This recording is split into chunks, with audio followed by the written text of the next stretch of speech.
Hello. Thank you to everyone for joining us virtually for our Pearl Harbor Remembrance Day ceremony. I'm Denise Pierce with the Lincoln Parks and Recreation Department. The department is honored to work with the Veterans Memorial Garden Advisory Council to organize this annual ceremony. The council plays an important role in the care and upkeep of the Veterans Memorial Garden in Antelope Park, and also organizes a series of events each year to honor our veterans and their families. Yes, our ceremonies do look a little different this year, but our deep and humble gratitude remains for all those who served and those who lost their lives on December 7th, 1941. Now more than ever, it is critically important to take the time and remember those veterans and their families. Your community thanks you for your service. Now I am pleased to introduce City Councilman Roy Christensen, who would like to offer a few words.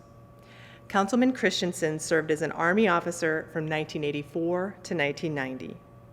He was first elected to the Lincoln City Council in May of 2013. Councilman Christensen.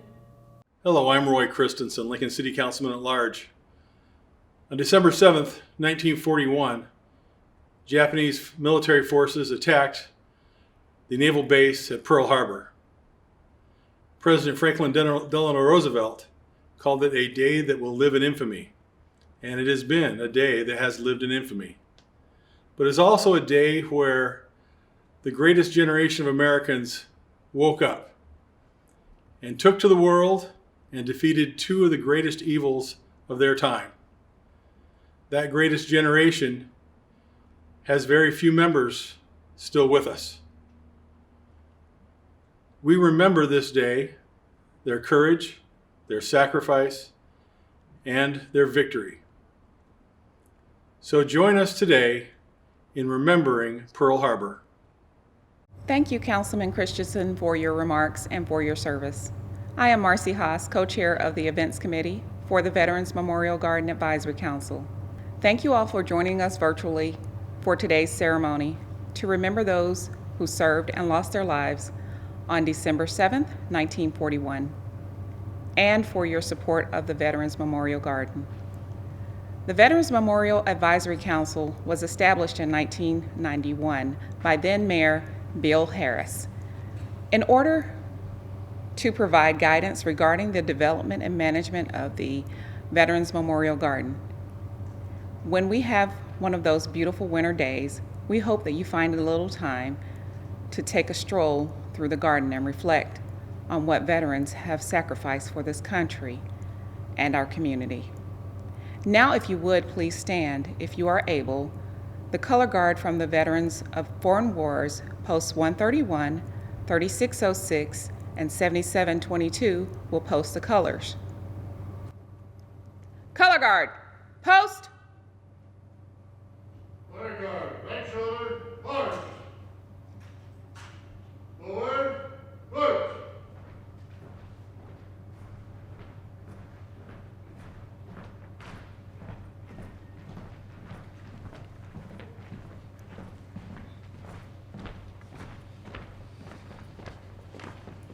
Color guard, halt. Left face. Post colors.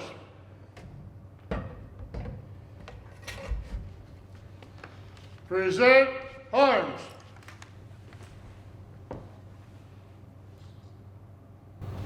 I pledge allegiance to the flag of the United States of America and to the republic for which it stands, one nation, under God, indivisible, and liberty and justice for all. Honor guard, port arms. Right shoulder, arms. Right face. Forward, march. If you are able, please remain standing as our musical guest, Amanda Palmer, leads us in singing the National Anthem, followed by Pastor Tom Rempel, who will share an invocation. Oh, say, can you see by the dawn's early light what so proudly we hailed at the twilight's last gleaming, whose broad stripes and bright stars through the perilous fight o'er the ramparts we watched were so gallantly streaming, and the rocket's red glare, the bombs bursting in air, gave proof through the night that our flag was still there. Oh, say does that star-spangled banner yet wave o'er the land of the free and the home of the brave? On this, the anniversary day, we pause together to remember the shock of unprovoked assault and the 2,400 defenders of freedom who gave their lives in our place. Today we look back and recall the high price of our freedom. Today we look forward with resolve as we recognize the increasing threats to peace in our world. Today we look inward for renewal of courage and revival of character. Please be seated. Thank you, Pastor Rempel and Ms. Palmer. Next, I'm pleased to introduce you to our guest speaker for today, Mr. Walter Ted Carter, Jr., President of the University of Nebraska. Mr. Carter began his term as the 8th President of the University of Nebraska system on January 1st, 2020. President Carter is the immediate past superintendent of his alma mater, the U.S. Naval Academy in Annapolis, Maryland, where he served from 2014 to 2019. Prior to that, Mr. Carter was a president of the Naval War College in Newport, Rhode Island. Mr. Carter earned his bachelor's degree in physics and oceanography from the U.S. Naval Academy. He holds educational credentials from the Navy Nuclear Power School and the U.S. Air Force War College, the Naval War College, and Armed Forces Staff College.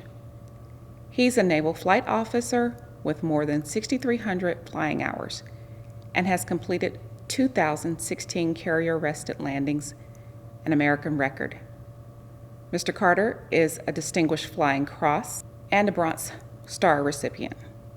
He graduated from the Navy Fighter Weapons School in Miramar, California, and was the commander of the Carrier Strike Group 12, which he commanded 20 ships, 2 nuclear-powered aircraft carriers, and 2 carrier air wings, which were deployed to Afghanistan and the Arabian Gulf.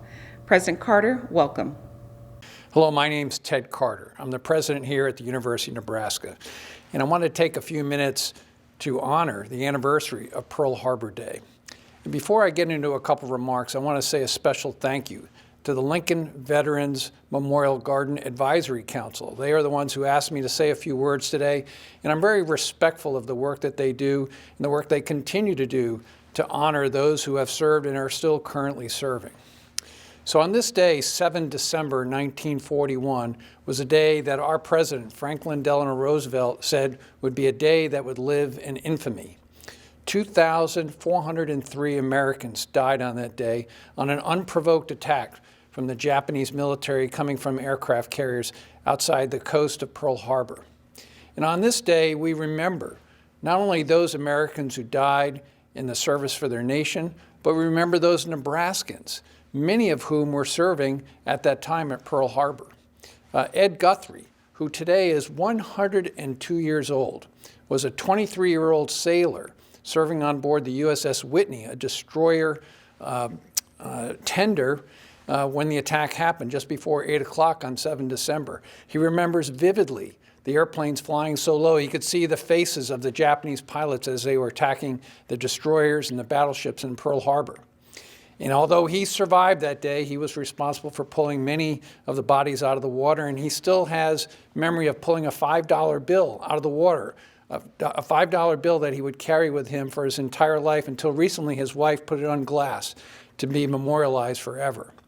And the Blitz Twins, Leo and Rudolph, who died that day in the attack on the USS Oklahoma, and who until only recently last year had their remains identified and returned to the state of Nebraska.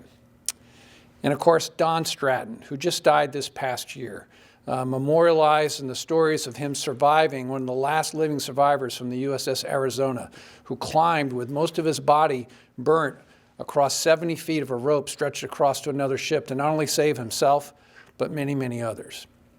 So as we think about this day in the service of Nebraskans, I also think to what happened in our state after the president delivered that address on 8 December of 1941, an address that was heard by 81% of the American audience, the largest audience ever heard, in a speech after which only a half an hour Americans declared war against Japan. And here in Nebraska, men signed up for the military in record numbers, more than double that had signed up in World War I. Farms produced more food for the war effort. Manufacturing increased. In fact, women took over most of the farms here in Nebraska because men had signed up for the war. And that spirit of bravery, courage, dedication to freedom and democracy is still a spirit that I see here today. In fact, in my 38 years of wearing the uniform, I felt the impacts of that victory in World War II right from the beginning of my service.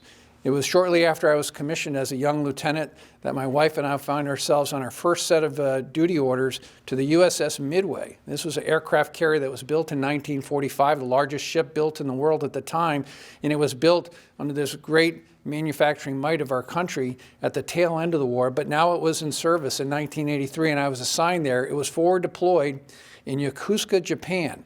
So this was a place where Douglas MacArthur came to at the airfield just outside of Tokyo in Atsugi, Japan, where they began to station military officers and sailors and Marines and Army soldiers and airmen for the conclusion of the war all the way until even today. And Lynn and I found ourselves stationed there. And although I started flying missions off the USS Midway and the F-4 Phantom, it was our time spending with the Japanese people that we really learned the impact of our victory in World War II.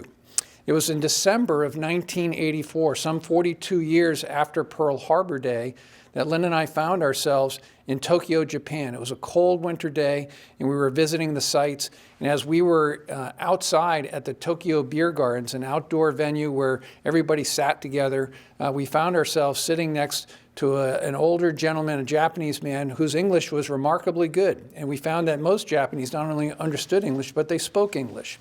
And he clearly recognized us as a young military family, and he spoke to us about his service in the Japanese Navy. And it was during that time in World War II where his submarine was sunk by an American submarine, some 100 miles just west of Honshu Island. He was the lone survivor of his submarine. And he spoke to us not with anger, not with distrust, but only in pride and respect for the American servicemen, not just because they saved them, but because that American military might defeated the Japanese Navy and ended the war. And we found that to be pretty typical of the Japanese people. And we found ourselves, ended up serving 5 years Japan to really best understand what happened as a result of Pearl Harbor. So on this day, Pearl Harbor Day, a day that will always live in infamy, let us continue to remember our servicemen and women who served on that day on 7 December 1941. But let's also remember the veterans who serve all over our country, the over 140,000 Nebraskans who live here in our state that are veterans today. We're thankful for their service, and they're thankful for their dedication in preserving our very American way of life. Thank you, President Carter, for sharing those thoughts, and thank you also for your leadership during these difficult times. I'd like to welcome Amanda Palmer back to the podium.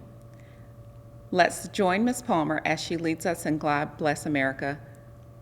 Pastor Rimple will then deliver the benediction. God bless America, land that I love. Stand beside her and guide her through the night with the light from above.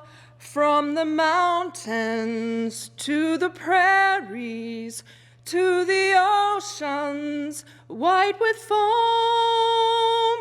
God bless America, my home, sweet home.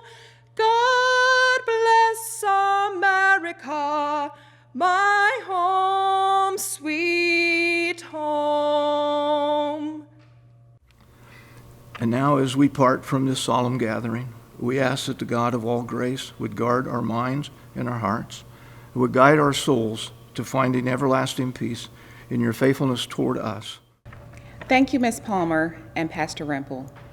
I would now ask that you please stand if you are able, as the color guard retires the colors. Forward, march.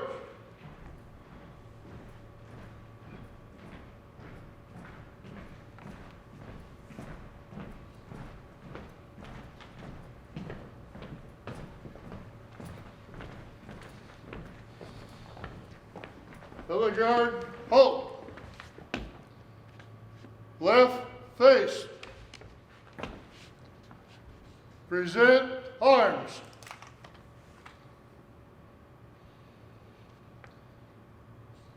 Retire colors.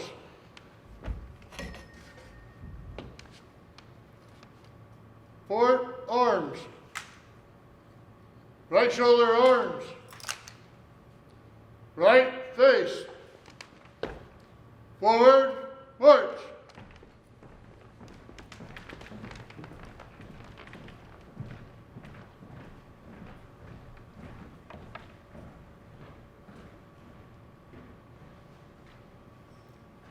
Thank you all for viewing this recorded ceremony today and for your support of the Veterans Memorial Garden.